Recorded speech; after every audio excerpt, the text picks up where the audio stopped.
Hello, Robs. You know, they're running through the core. They're running through the core of all Michigan activities, both on and off this campus. A certain intangible thing. We call it the Great Michigan Spirit. Maybe you can relate to it if I tell you it's an atmosphere that permeates that stadium out there every Saturday afternoon in the fall when over 100,000 fans patiently wait to see whether Bo Schembechler's going to continue his winning ways. You know what I mean. You can feel the excitement, the tension, the charisma that surrounds that stadium every Saturday afternoon, especially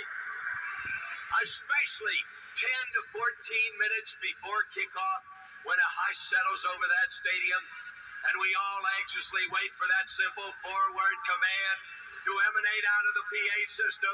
I can hear it now. Band take the field, and out of that eastern tunnel pour 215 well-drilled, well-disciplined Michigan bandsmen. They pour over the eastern sideline, they form the big block M, and they play the greatest college fight song ever written, the Michigan Victors. That's when the chills go up and down your spine, you get goose pimples all over, your blood turns maize and blue, and everybody out there becomes part of the winningest tradition in the history of Big Ten football, as well as the winningest tradition in the history of Big Ten athletics. Hello, Robs. Hello, Robs. Who's the number one football team in the country right now? Hello, Robs. Right you are. Folks, let's join in and sing the song that the late, great John Philip Sousa claimed. Listen, Robs. I didn't watch a fucking minute of the game, bruv. I did see some highlights, but I was too busy, bruv. And you know why I was too busy? Because I was buying books, bruv. Not only books, bruv. Let me unplug here. Let me look at this. Show you this, bruv. Oh yeah, let's get this in there. I sense someone wishes my advice. You are too close. Step back a bit. Now I can see you.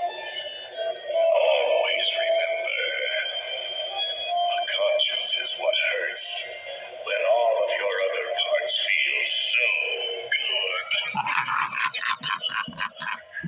Hello, Robs. Look at this. I got me a globe, bruv, for $28 at the thrift store. Look at this. Look at this bullshit. Butter churning bullshit. And then, since I found this creepy fucking clown at work last night, the creepy clown, also picked up this, bruv. A little step. 1, 2, up, 3, 4, down. See the seal, see the clown. Oh, I see him, bruvs. Anyway, Michigan won, bruvs. You know that. You're part of the team, bruv. How to Get Out of the Rat Race and Live on $10 a Month, bruv. By George Leonard Adair and Bertha E. Herter. You go to the Trading Post, bruv. What, you going to fucking Alaska? Good luck living there now, Bubba. What year was this book? What is this shit? A sure way to get a wild ducks for breeding stuff. What kind of writing is this? What is this? Is that like a headless? Oh, his head's in a fucking log. A sure way to get wild ducks for breeding stock. All right. What year was this, bro? 69. All right, that explains a lot. It's about the same year as Bob Ufer was fucking proclaiming the greatness of Bo Schembechler, bro. There you go, bro. Just grab a few little beeves or little buffaloes, bro. Mayonnaise better than butter in cold camp. Mayonnaise is high in food value and goes well with meat, bread, biscuits, fish, or fowl. It spreads easily in cold weather. Butter is hard to spread in cold weather, bro. What? Not if you put it on hot food and you've got a toaster on the prairie, buddy. You'll make it, I swear. Mayonnaise is an excellent cold weather camp food and should always... Oh, what a food, buddy. Caffeine-free coffee. Many people today are used to caffeine-free coffee, and many with a touch of diabetes have sugar, non-sugar sweeteners, bruv. Include these items in your food supply. I ain't including any. Listen, the Illuminati will send a fucking laser beam down from... Well, there is no such thing as space, but... What's this? Pine cones burn well. Yeah, see, that's what I thought, too. I've got a jar of peanut butter, a jar of pine cones downstairs, buddy. Anyway, I've already escaped the rat race. Get this cleaned up. The Beginner's Guide for the Recently Deceased. A comprehensive travel guide to the only inevitable destination. Your death, bruv. Let's turn to a random page. Dragons and supernovas. Sexual energy is an immensely potent force that wells up continually from within us, and its function is to propel the course of evolution. It's not a force you can stand against, bruv. It's been propelling evolution for millennia. You're not going to stop it, bruv, so it can't be repressed, but neither can it be allowed to run wild. Dam it up, and it will build and break through at our weakest point. Let it run wild, and it will weaken and enslave us, bruv. Both of these outlets are certainties. What's that got to do with fucking death? I think that book sucks. This book I only got because it's got a Mylar jacket on there. I didn't realize it was an ex-library. As you can see, it's called ex-library market. I don't know why I didn't know it was an ex-library. It only says fucking Commerce Township Library, bro. Anyway, I can still use it for one of my better books, like this one right here. Sam Shepard. See, I think it will fit perfectly. Yeah, that'll fit perfectly, bro. Same size. Well, it's a little bigger, but it'll fit perfectly. This will go on there, and this book's probably worth $10-15 at the minimum. Sam Shepard. There was a program back in the day, bro. I think it was called The Fugitive. This is who it was based on. And this is first edition, bruv. More years ago than I care to remember, one of my many loyal supporters, the late Mrs. Dorcas Wright, bequeathed to me a handsome gold ring with an onyx setting to be worn as a symbol of courage and hope during my ordeal. Simply inscribed on the ring, which had belonged to her husband before he died, were the Latin words Vincit qui petiter, which in English means he who endures conquers. Endure and conquer, buddy. The Ancient Wisdom of Egypt. This is I believe it's a Barnes & Noble's book. Maybe not. I thought it was. I don't think it is now that I think about it. Maybe it is. Yeah, it is. You fucking Philistine. I mean, you can't go wrong with ancient Egypt text, buddy. Put in modern books. This book, bruv, this is probably worth $50, bruv. Mere Christianity by C.S. Lewis. You can see it's rather chipped and torn on the jacket, but the jacket is the key part. And when I picked it up, it was rather fragile. I told the lady at the thrift store, don't fuck it up, love. This is a book with some value. And she didn't fuck it up, bro. She goes, I won't even touch it.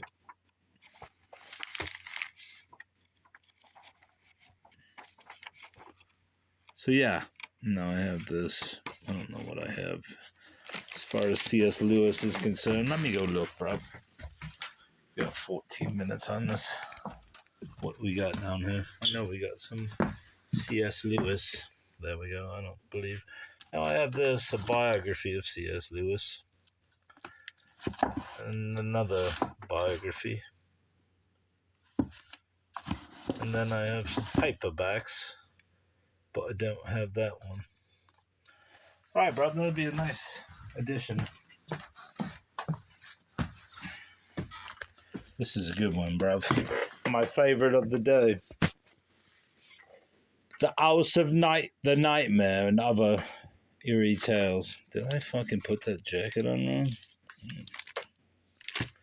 I'm not sure I did.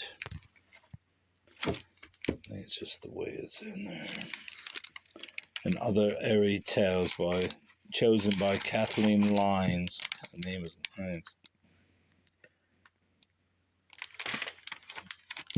The hardcover also has that on there, bruv. What is this? 67. The Amulet, isn't that Poe? I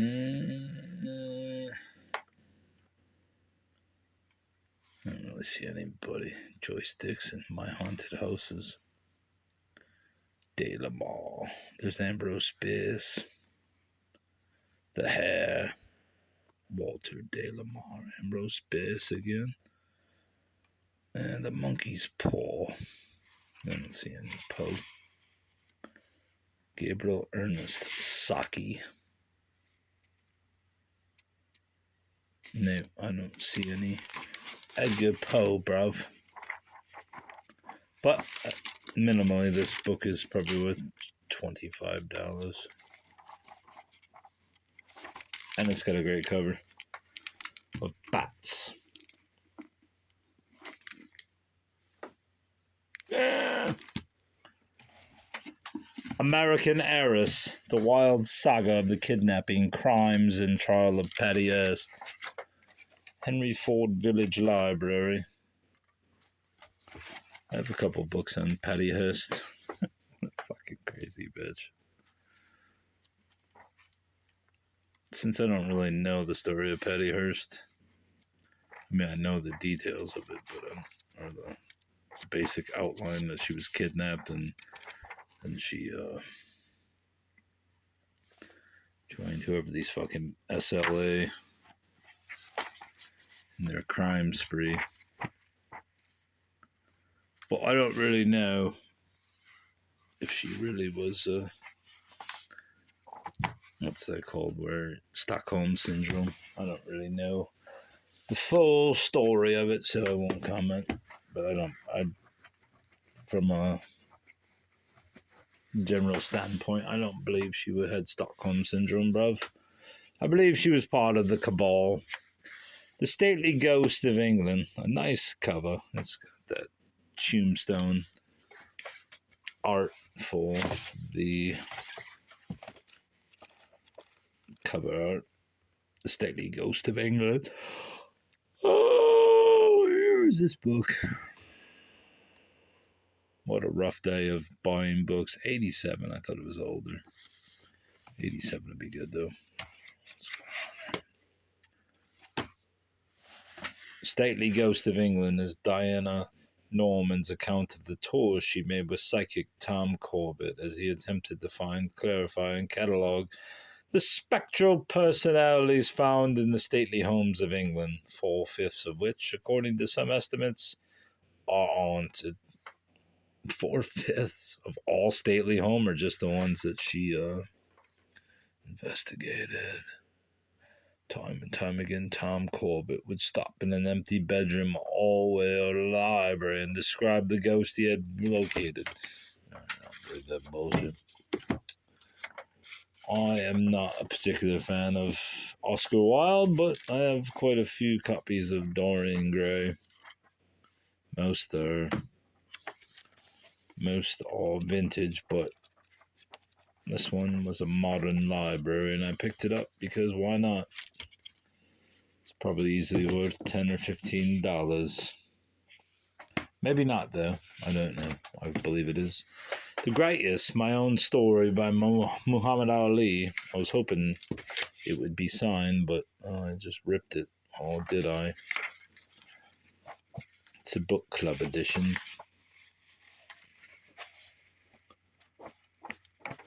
I don't think anybody needs an introduction to Muhammad Ali, bruv. By Personally, I wasn't a fan of him. I thought he was a prick, but as a boxer anyway, I don't really pay attention much to his personal life. This book right here is worth some money, even though it's a fourth printing, 1962. Study of Communism by J. Edgar Hoover.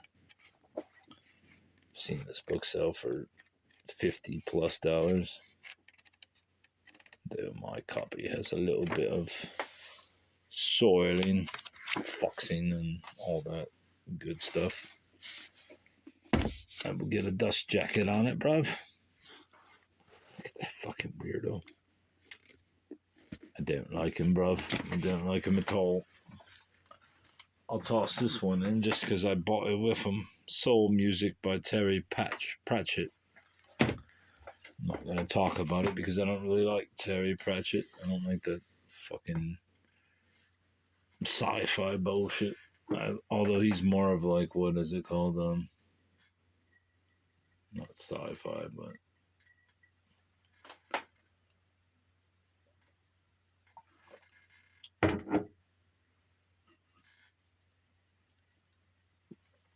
I don't know what it's called. Tesla, Man Out of Time. Margaret Cheney. I do not think there's any thrill that can go through the inhuman heart like that felt by the inventor as he sees some creation of the brain unfolding for success. Dude, why is my back hurting when I bend like that? I don't like that. Radio, the War of Currents. The Modern Prometheus. I thought that was a Frankenstein. Anyway, I got a biography of Tesla. The Vanishing Hitchhiker. American Urban Legends and Their Meanings by Jan Harold Brunband. The Kentucky Fried Rat and Other Nasties. A number of recurrent stories deal with food contamination, always a real possibility, even with our country's strict regulation of quality control and inspection. Dreadful contaminations, the horrendous discovery frame, the pet or baby in the oven. Anyway, it's got a bit of water. It's got a bit of moisture exposure, but I don't care, bruv. Cost 50 cents. Most of the books are from whoever this guy is. I can't really read it. What's that say? Frederick S. I can't read what that says.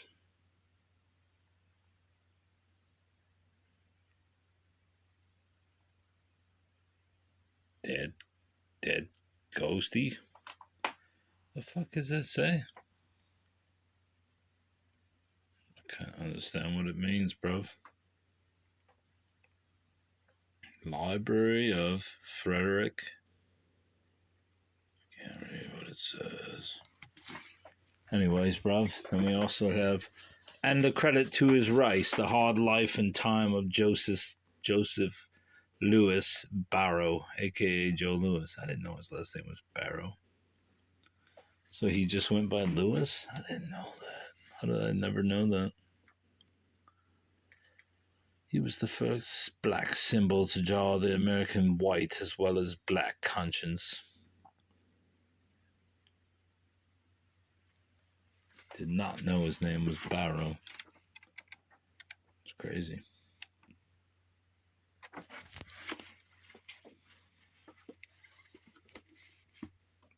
Joe Louis, Caesar's Palace, 1974.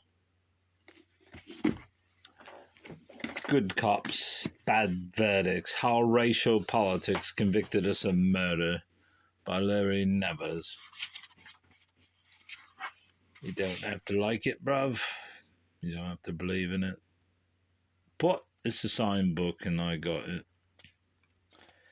Signed by Larry Nevers for Nancy and My Rock. For Nancy, My Rock. And for Kelly, My Art and Pride. Both of you are the reason I made it through, bruv. This was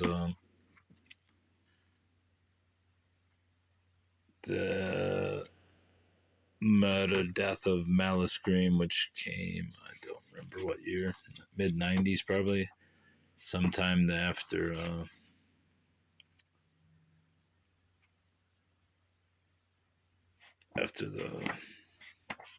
what's that guy's name? In LA, Rodney King. I will pick up any Detroit book, bruv, especially when it's signed, so that's that. Janusz Korczak, Ghetto Diary. This is from his time. James Korczak, a successful pediatrician and well-known author in his native Warsaw, gave up a brilliant career to devote his energies and talents to the care of orphans. What a nice guy. Charismatic educator and prisoner, pioneer in child welfare, he acquired alternative renown. Alternative? Jesus Christ. Maybe I should stop drinking this beer.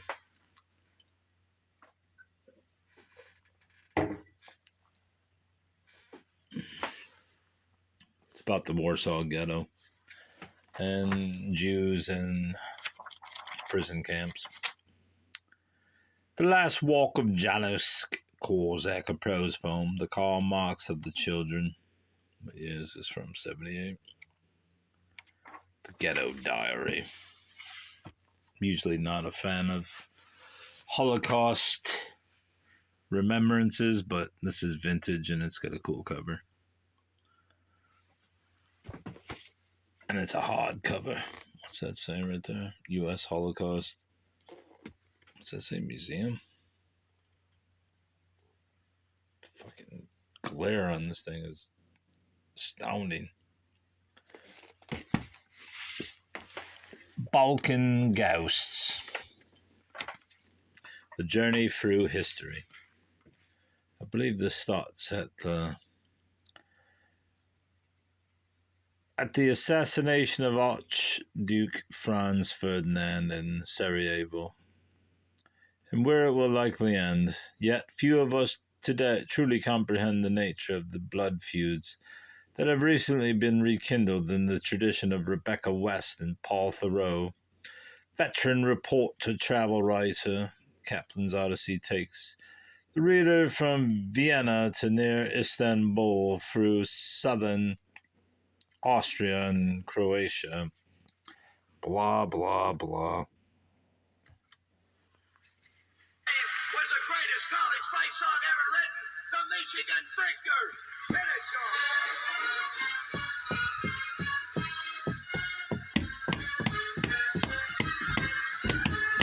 This is a great day for Michigan.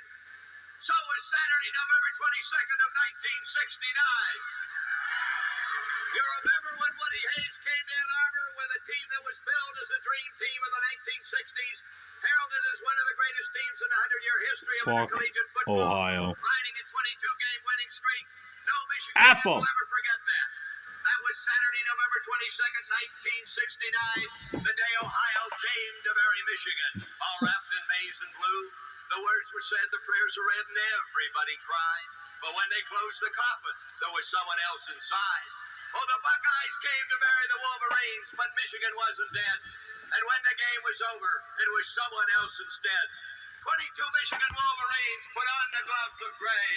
And as Ravelli played the victors, they laid Woody Hayes away. Hell yeah. Now, ladies and gentlemen, we're in the era of Michigan football that'll always be remembered for its BS. Bo Schembechler. We feel Coach Schembechler's greatest victory merits even more attention. 1969 was the year of the impossible dreams. From the New York Jets in January to the New York Mets in October, the